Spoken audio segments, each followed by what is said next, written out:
Oke. Bismillahirrahmanirrahim. Assalamualaikum warahmatullahi wabarakatuh.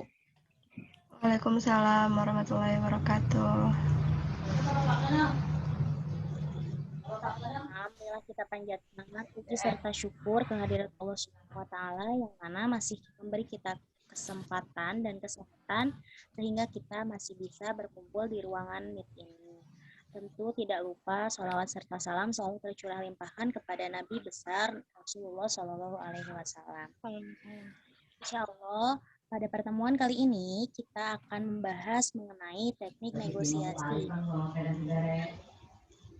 Presentasi ini sebagai kita di mata kuliah negosiasi. Judul besar dari presentasi ini adalah teknik negosiasi, yang mana akan disampaikan oleh Cita Permatasari, Rupaidah Umi Hanifah, dan Rupaidah Qur'aniyah dari kelas MBS 18. Mari bersama-sama kita membaca basmalah agar presentasi ini berjalan dengan lancar. Bismillahirrahmanirrahim.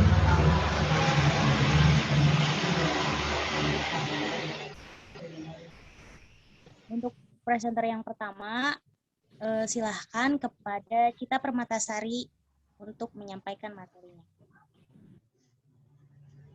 Ya, terima kasih kepada EUPA yang telah mempersilahkan. Selanjutnya saya akan share screen.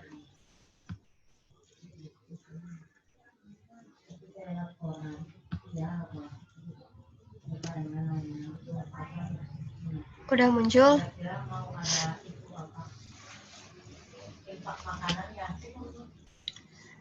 Bismillah, untuk materi yang pertama, kami di sini akan presentasikan teknik negosiasi yang efektif dari memilih strategi untuk menyingkirkan kebuntuan dan asumsi.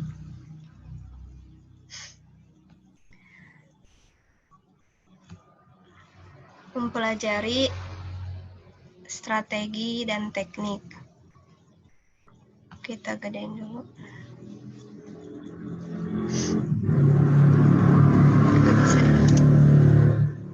Bisa.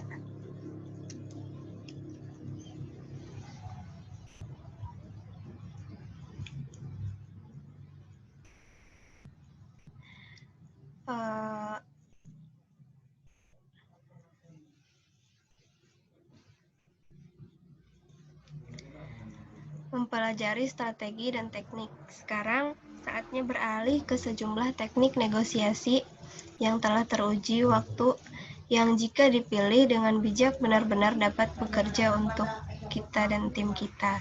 Yang akan kita bahas sangat bervariasi di sini. Sebagai negosiator yang bersedia mengambil resiko dan mengatasi hal yang tidak biasa, cenderung lebih kreatif dan lebih sukses. Teknik yang pertama itu ada kesabaran. Terkadang kesabaran yang disebut sebagai menunggu dengan tergesa-gesa membutuhkan banyak kesabaran agar dapat bekerja dengan baik. Dan usia adalah guru yang hebat. Jarang kita akan melihat strategi ini digunakan oleh negosiator muda yang terburu-buru untuk menyelesaikan sesuatu secepat mungkin. Seseorang yang mempraktikkan kesabaran menahan lidahnya meskipun ada godaan untuk bereaksi. Terkadang satu pihak dengan sengaja memprovokasi pihak lain untuk mengalihkan perhatian tim itu atau dari keterpurukan. Sabar secara efektif digunakan oleh Quaker, sebuah organisasi keagamaan selama pertemuan ketika mereka terbagi dalam mencapai kesepakatan. Yang kedua itu ada kesunyian. Selama seminar kami meminta peserta untuk berbagi strategi dan taktik yang mereka sukai. Melihat kembali semua informasi yang kami terima dari mereka, respon yang paling sering disebut adalah diam. Ada sesuatu penting ada sesuatu tentang keheningan yang menunjukkan pengendalian diri, kepercayaan diri, disiplin, dan ketenangan. Dan jika kita bisa terlihat berbakat dengan karakteristik tersebut, kita akan dianggap sebagai negosiator yang berbakat. Untuk yang kedua itu ada kejutan. Yang ketiga ada kejutan. Strategi ini melibatkan perubahan mendadak dalam kursus apapun yang mungkin telah kita ambil. Strategi ini termasuk strategi yang cepat, drastis, dan bahkan dramatis secara emosional. Namun, itu tidak harus melibatkan suara yang keras dan tinggi pergeseran energi. Kejutan sebenarnya hanya bisa menurunkan nada suara kita dan berbicara jauh lebih lambat.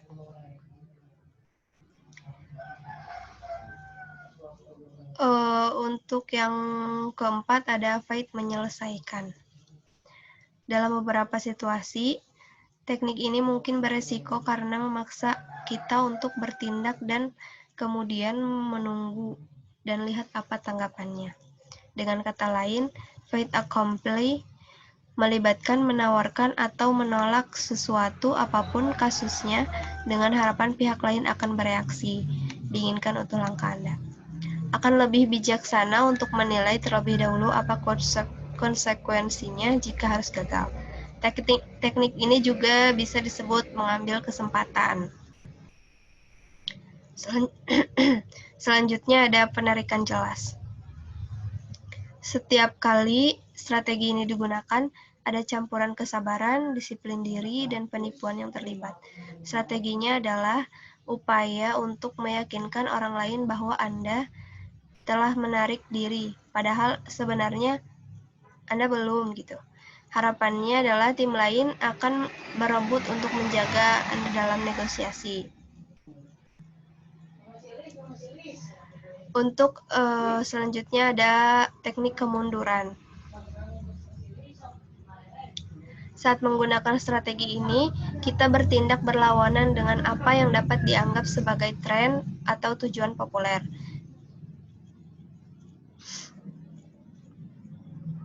Bernard Baruch pernah berkata bahwa orang yang menghasilkan uang di pasar saham adalah mereka yang pertama masuk dan yang pertama keluar. Yang dia maksud adalah investor yang sukses biasanya membeli ketika semua orang pesimis dan menjual ketika suasana yang ada optimis. Kedengarannya mundur kan? Pasti itu akan berhasil. Strategi pembalikan mungkin terdengar mudah untuk dijalankan, tetapi pada kenyataannya sangat sulit.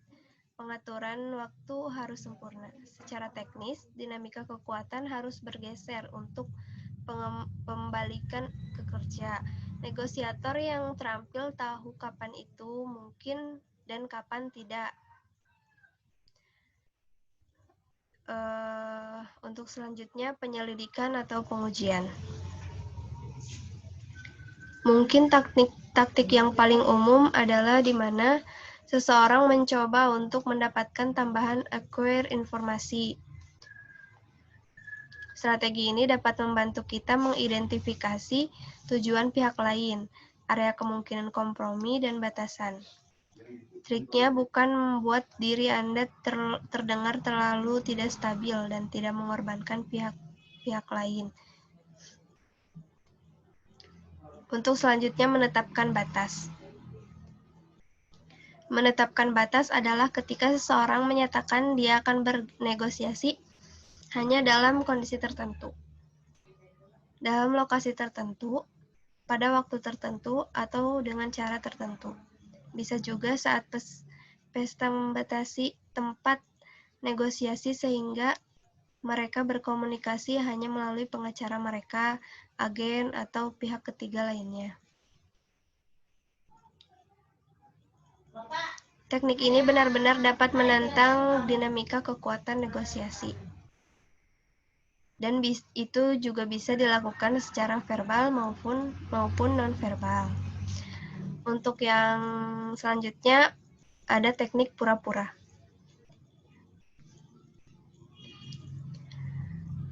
Menipu adalah bagian pengalihan dan itu terjadi setiap kali seseorang mencoba mengalihkan yang lain perhatian pihak terhadap beberapa masalah atau masalah lain.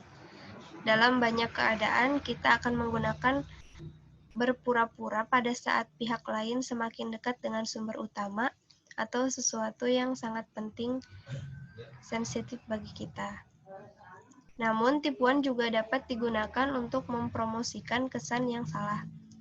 Mungkin kita ingin meyakinkan orang lain bahwa kita memiliki pengetahuan yang besar, atau lebih banyak informasi tentang suatu subjek daripada yang sebenarnya kita miliki. Kita akan mengalihkan perhatian mereka dari apa yang tidak kita ketahui dan menunjukkan bahwa kita lebih berpengetahuan di bidang-bidang tertentu daripada mereka. Dalam beberapa negosiasi, tipuan dapat dicapai dengan kekeliruan yang disadari lidah, terutama ketika digunakan oleh seseorang yang bertindak sebagai agen atau orang ketiga dalam transaksi itu. Mungkin cukup sekian dari saya. Selanjutnya dikembalikan kepada moderator. Baik, alhamdulillahirrahmanirrahim. Terima kasih kepada saudari Cita yang telah mempresentasikan bagian dari presentasinya. Untuk selanjutnya, ya kita simak pernyataan presentasi dari Teh Rupaidah Qur'aniyah. Kepadanya saya persilahkan.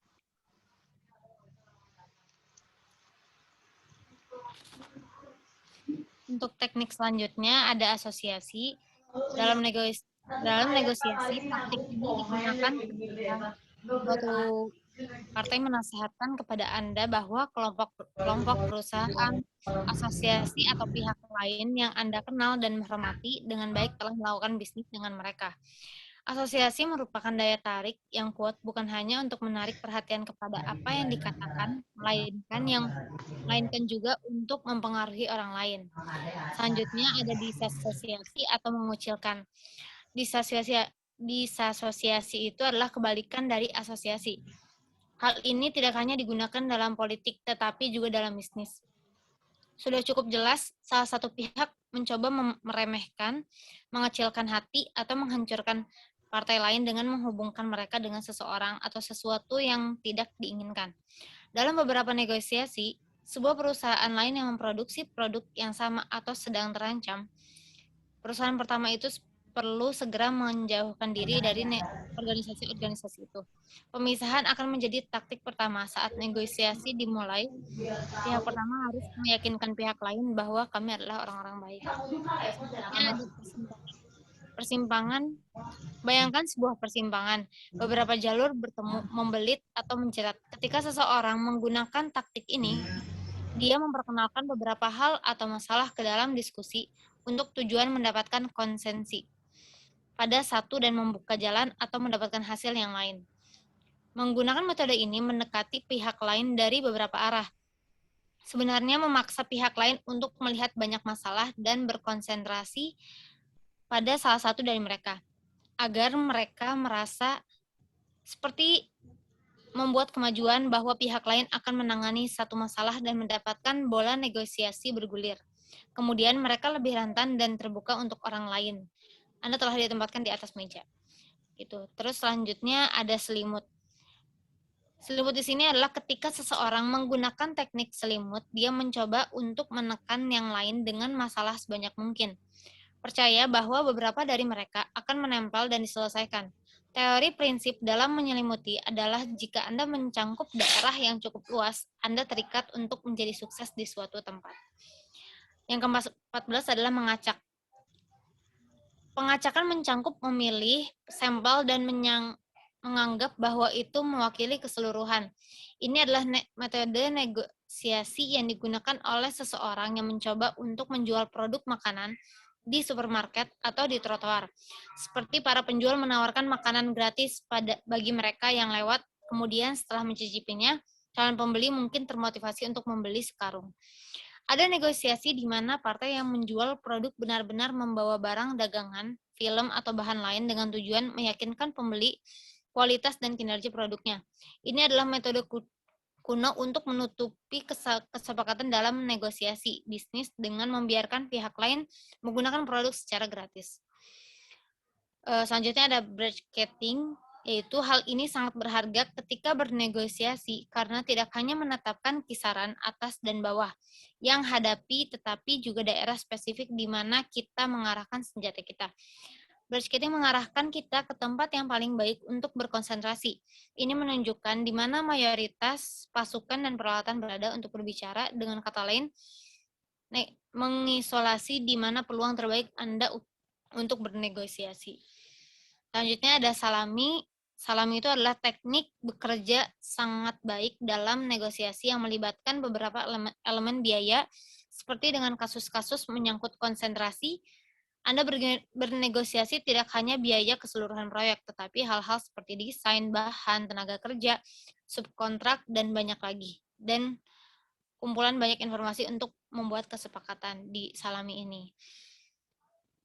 Cepat tutup. Tutup cepat kadang-kadang disimpan ketika kebuntuan harus dikelola. Hal ini berlaku untuk situasi yang tampaknya tidak akan kemana-mana. Ketika sesuatu harus dilakukan dengan cepat, pendekatan cepat terjadi ketika tindakan kompromi diperlukan dan kemudian seseorang negosiator akan berkata, mari kita bagi perbedaan dan mendapatkan kontrak ini ditandatangani. Atau kami bersedia untuk bertemu dengan Anda di tengah jalan. Taktik ini masih menjadi bagian dari teknik negosiasi, karena biasanya pada waktu penutupan yang cepat digunakan, kedua belah pihak sudah siap untuk mengatasi masalah, baik mengancam untuk pergi, dan biasanya ada urgensi yang terlibat karena waktu atau keterbatasan keuangan. Yang terakhir ada agen dari otoritas terbatas. Ini untuk situasi di mana Anda mungkin ingin menggunakan agen daripada menanganinya secara pribadi, karena agen yang dapat memainkan lebih lama. Oleh karena itu, ia disebut wakil dari kalangan berwenang yang terbatas. Jika Anda adalah anggota dari senior dari tim negosiasi perusahaan ataupun yang berlaku, Anda mungkin tidak dapat mengklaim untuk memiliki tangan Anda terikat dalam terlalu banyak knot. Tetapi seorang wakil dari kalangan berwenang yang lebih rendah tidak dapat menjadi korban apapun karena ia terikat pada hubungan yang penting dengan seseorang agen dan dapat dimengerti bila ia harus merespek hubungan itu. Selama negosiasi, agen akan membuat jelas bahwa ia tidak dapat membuat keputusan tegas atau final tanpa penerimaan oleh si kepala. Sementara itu, Anda dapat mengumpulkan sejumlah besar informasi mengenai apa yang pihak lain cari. Teknik ini juga memberi Anda waktu untuk memikirkan apa yang sedang diusulkan.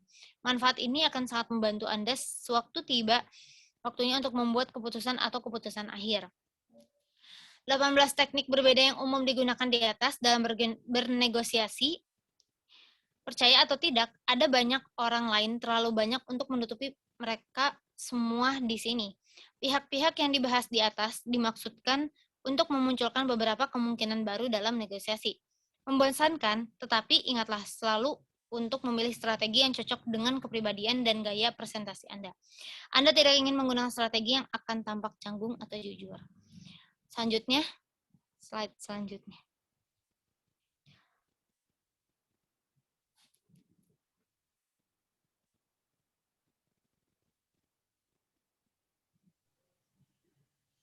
Udah teh. Ya, yang selanjutnya. Slide selanjutnya.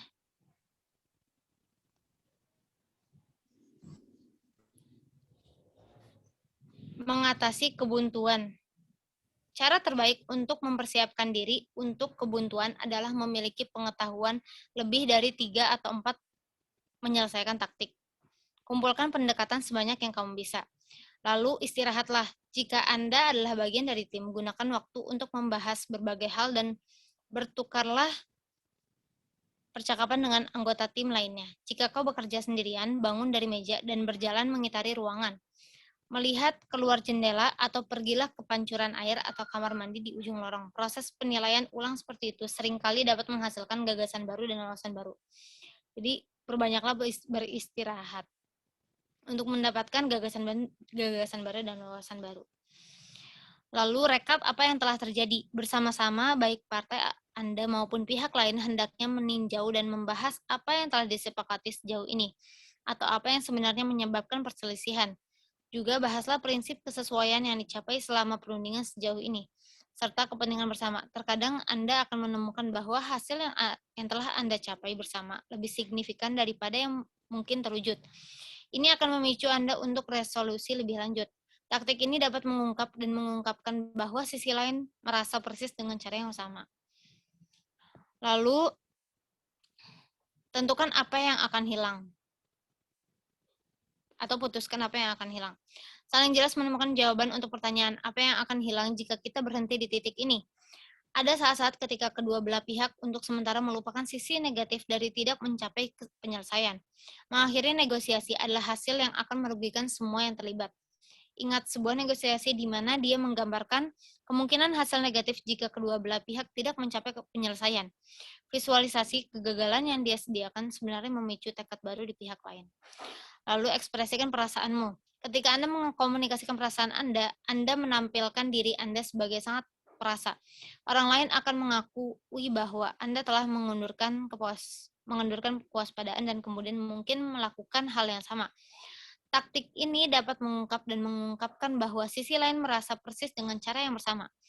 Bahkan jika Anda belum mencapai kesepakatan pada masalah apapun, setidaknya Anda bisa mengakui bahwa Anda memiliki emosi yang sama. Setelah Anda dengan jujur mengungkapkan betapa frustasi yang Anda rasakan tentang kebuntuan itu, dan semoga mendengar kembalinya frustasi dari pihak lain. Tarik napas dalam-dalam. Lalu ganti topiknya. Setiap kali Anda melakukan ini, Anda tidak menyapu topik di bawah meja.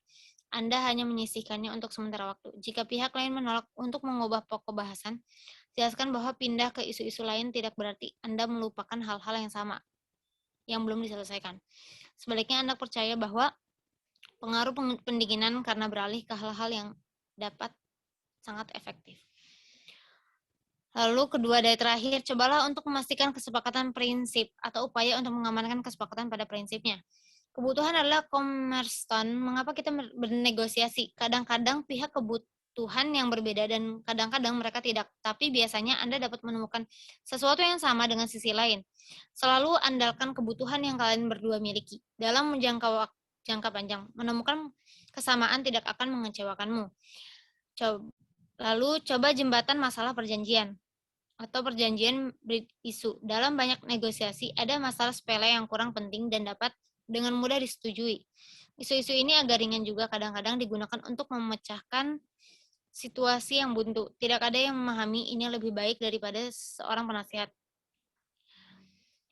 Penasehat seperti itu akan berupaya membuat kesepakatan dasar yang umum dari pasangan itu tentang masalah-masalah yang relatif kecil dalam persatuan mereka.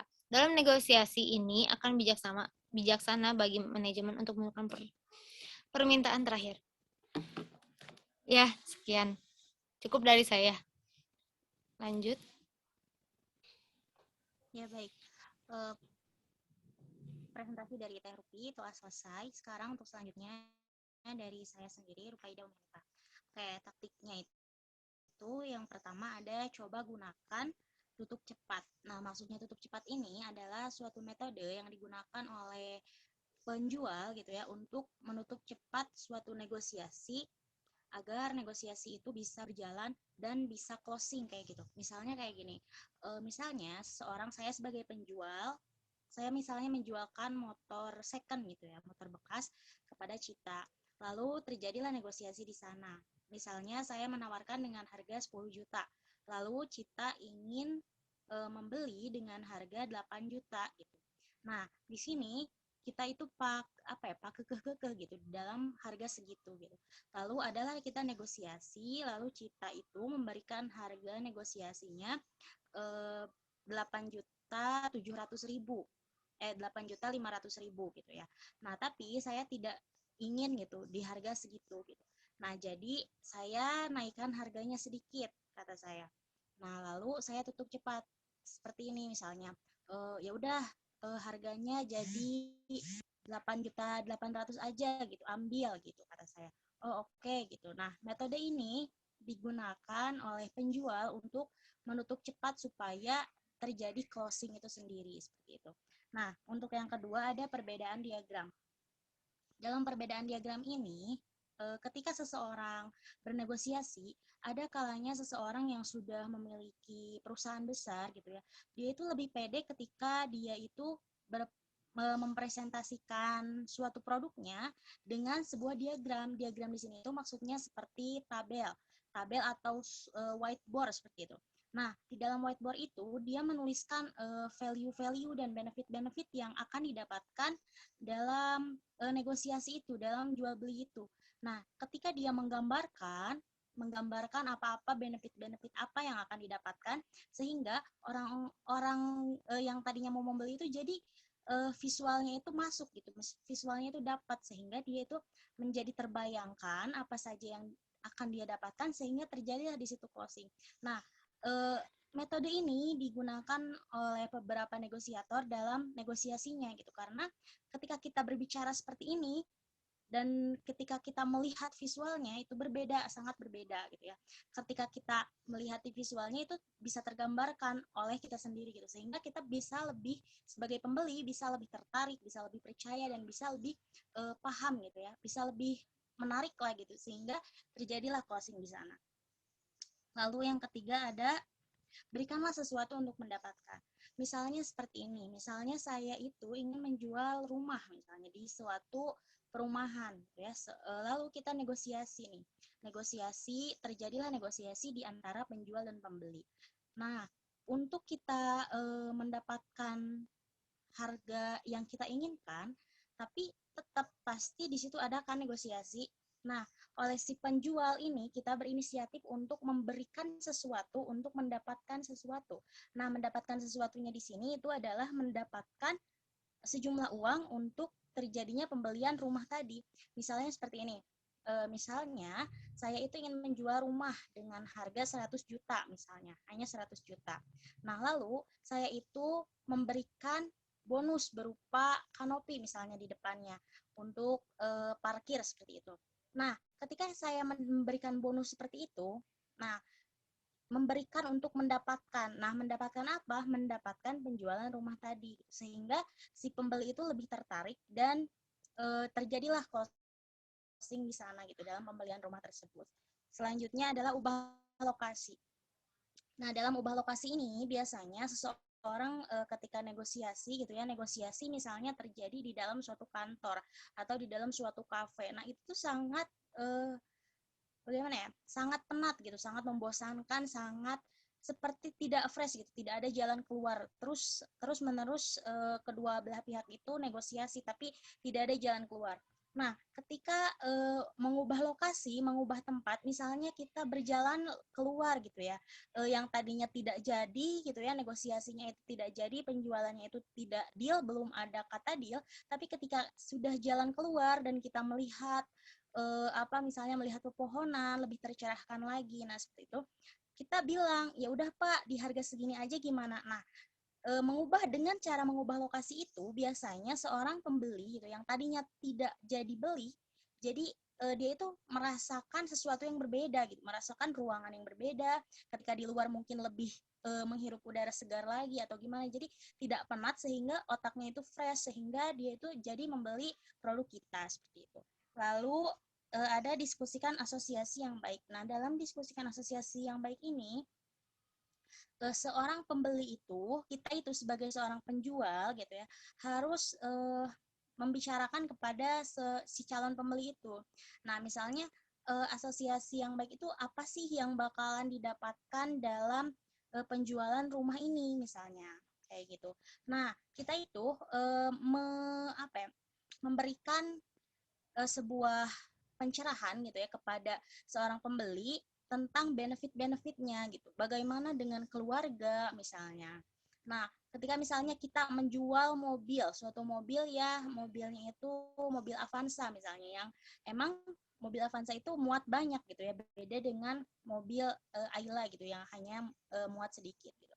Nah, kita itu memberikan suatu masukan-masukan kepada calon pembeli itu untuk coba gimana kalau misalnya mobilnya yang Avanza aja gitu, karena kan Avanza itu lebih muat banyak gitu, terus kan bisa juga nanti ngajak orang tua misalnya jalan-jalan atau ngajak saudara bisa lebih muat banyak gitu, sehingga sepertinya mobil ini lebih bisa digunakan gitu, lebih pantas dan lebih layak untuk dibeli. Jadi si pembeli itu mikir, oh iya benar, ternyata kalau misalnya beli mobil itu harus memikirkan aspek keluarga juga. Nah seperti itu. Nah dengan kita merangsang ke arah sana gitu, nah si pembeli itu jadi berpikir, oh iya gini-gini, oh iya deh jadi beli. Nah di situ juga bisa menimbulkan terjadinya closing dalam penjualan.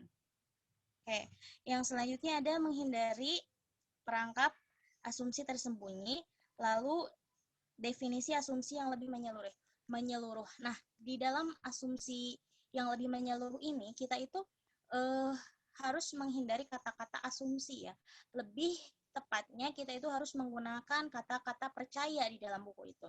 Seperti itu, karena di dalam kata asumsi itu lebih lemah gitu daripada kata-kata percaya gitu. Contohnya saya percaya kalau misalnya Bapak beli mobil yang ini, Bapak akan bisa mendapatkan keberkahan gitu, karena Bapak bisa mengajak keluarga yang banyak gitu untuk misalnya nanti jalan-jalan. Beda dengan kata-kata asumsi. Saya mengasumsikan. Nah, dengan kata-kata asumsi itu, dia itu seperti kurang membawa kepercayaan gitu. Nah, di dalam buku itu dijelaskan seperti itu. Lalu yang terakhir ada evaluasi asumsi. Nah, dalam evaluasi asumsi ini, ketika kita memberikan sebuah pernyataan-pernyataan untuk dalam penjualan, kita itu mengevaluasi dulu sebelum kita mengatakan hal-hal itu langsung. Nah, mengevaluasi apa-apa saja, faktor-faktor apa saja yang diarahkan yang dilontarkan oleh si penjual itu untuk bagaimana asumsi-asumsi dia. Nah, sehingga kita itu bisa melawan, bisa sedikitnya untuk mengerti gitu, menganalisis apa-apa saja yang sekiranya dia inginkan. Nah, dari situ kita banyak belajar, banyak mengevaluasi, sehingga ketika kita melontarkan suatu negosiasi, melontarkan suatu arahan yang menuju ke penjualan, menuju ke closing itu tidak salah gitu, karena memang sudah sesuai dengan apa yang diinginkan oleh si calon pembeli tadi. Ya, mungkin sekian yang dapat saya sampaikan dan dapat kami sampaikan khususnya. Kurang lebihnya mohon dimaafkan. Mari kita tutup dengan hamdalah. Alhamdulillahirrabbilalamin. Dan doa kafaratul majlis. Subhanakallahumma wa bihamdika asyhadu an la ilaha illa anta astaghfiruka wa atubu ilaik. Baik, terima kasih. Alhamdulillah. Jazakallah khair, presentasi ini telah berakhir. Semoga bisa bermanfaat bagi siapapun yang mendengarkannya. Dan bisa untuk dimaafkan apabila ini terdapat kesalahan karena kami masih dalam tahap pembelajaran. Seperti itu. Terima kasih kepada Bapak Pranoto yang telah mempersilahkan kami untuk mempresentasikan materi ini. Baik, saya tutup. Wassalamualaikum warahmatullahi wabarakatuh. Waalaikumsalam warahmatullahi wabarakatuh. Alhamdulillah. Alhamdulillah. Matiin rekamannya.